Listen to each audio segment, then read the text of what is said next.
Hi everyone, my name is Mishkin Santa and I'm the International Tax Director with the Wolf Group. Today we're going to be talking about the age-old question, can a non-resident alien file a joint U.S. income tax return? And let me just say right off the bat, the answer to this question is no, generally speaking, and I stress the word general there. Non-resident aliens, if they're required to file a U.S. tax return, typically have to file a separate tax return, and their status would be likely married non-resident alien. Okay. This is the United States tax code, so for every general rule, there's always a carve-out or an exception. And here there is one that allows a non-resident alien to file a joint tax return, and that exception is called the 6013G election. What that election effectively does is it makes that non-resident alien a U.S. tax resident, and by doing that would allow them to then file a joint tax return. A couple of things to note about the 6013G election.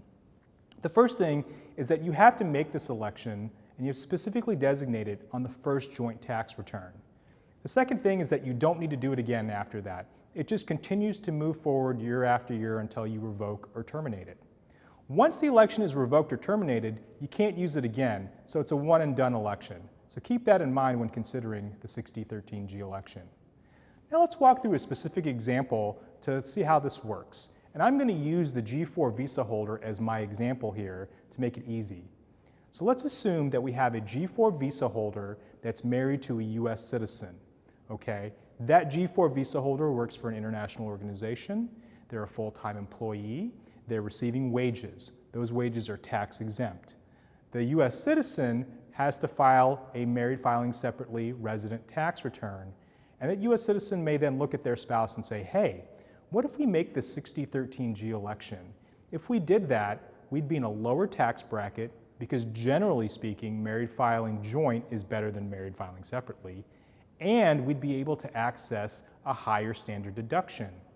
We'd make out like bandits, and your wages from the international organization would still be tax exempt.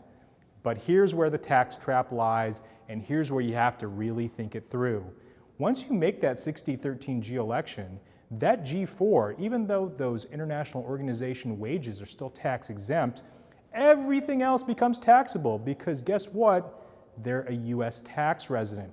They're now subject to tax on worldwide income and potentially have to file international informational reports on worldwide assets.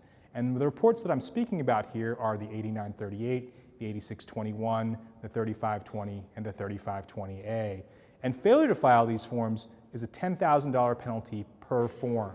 So you need to be very careful when considering whether or not a 6013G election is right for your facts and circumstances.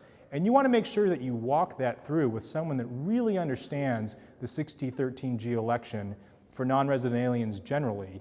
And if you're an international organization employee, you might want to make sure that that person has a subset specialty with IO employees because that's a different fact pattern. Lastly, it should be important to note that if you've been filing jointly with your spouse as a non-resident alien and you've never made a 6013G election, you probably have been filing invalid tax returns and you need to go back and make sure that you correct that problem as soon as possible. Again, I would advise you to see a qualified tax practitioner for that matter.